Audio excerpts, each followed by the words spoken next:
ایک صبح جب آسمان کی نیلی قبا پر سورج کی سنہری کرنیں جھلملا رہی تھیں اور شبنم کے موتی سبزے کی مخملی پوشاک پر جگمگا رہے تھے، ہم چار دوست جن کے دلوں میں جوانی کی امنگیں اور آنکھوں میں جہاں گردی کے خواب تھے، وادی ناران کی دل فریب سرزمین پر خیمہ زن ہوئے۔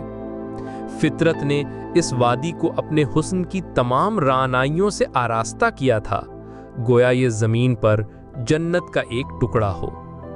ہم نے ایک سرسبز و شاداب قطع زمین کا انتخاب کیا جو زمرد کی طرح چمک رہا تھا اور اس پر اپنا مختصر سا فرش بچھا دیا۔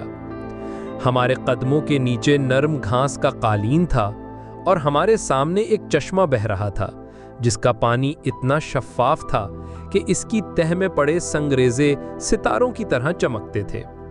یہ چشمہ ایک مترنم ندی کی صورت میں رواں دواں تھا، جس کی لہروں میں پہاڑوں کا عکس کسی فنکار کے شاہکار کی مانند لرزتا تھا۔ میر تقی میر نے کیا خوب کہا ہے، چلتے ہو تو چمن کو چلیے، کہتے ہیں کہ بہاراں ہے، پات ہرے ہیں، پھول کھلے ہیں، کم کم باد و باراں ہے۔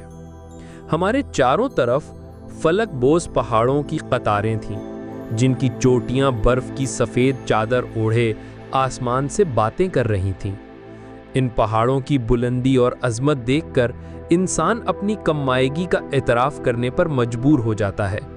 علامہ اقبال نے شاید ایسے ہی منظروں کی ترجمانی کی ہے، پربت وہ سب کے سب ہیں ہوا میں معلق، پانی ہے ان کے نیچے، اوپر بھی ہے پانی۔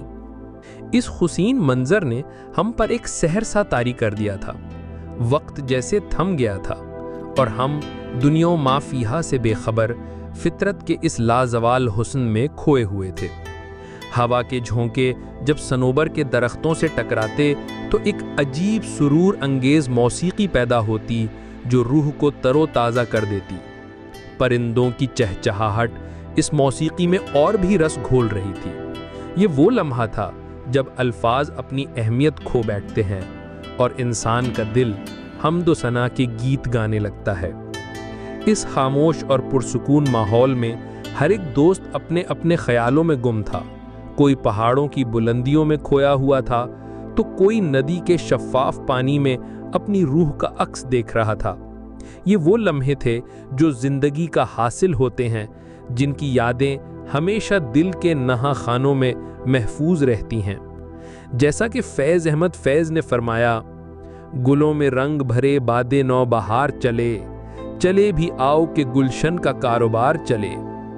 اس وادی کی خوبصورتی صرف اس کے پہاڑوں اور چشموں تک محدود نہ تھی، بلکہ یہاں کی ہوا میں بھی ایک عجیب سی مہک تھی جو جنگلی پھولوں اور گیری مٹی کی خوشبو سے معطر تھی۔ یہ خوشبو انسان کو ایک دوسری ہی دنیا میں لے جاتی تھی جہاں صرف سکون اور اطمینان تھا۔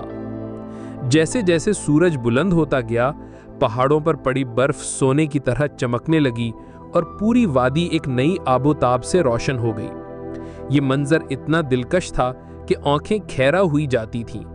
ہم نے اس لمحے کو اپنی یادداشت میں ہمیشہ کے لیے محفوظ کر لیا تاکہ جب بھی زندگی کی تلخیاں ہمیں گھیر لیں، ہم اس حسین یاد کے سہارے جی سکیں۔ مرزا غالب نے کہا تھا، ہے کہاں تمنا کا دوسرا قدم یارب، ہم نے دشت امکاں کو ایک نقشے پا پایا۔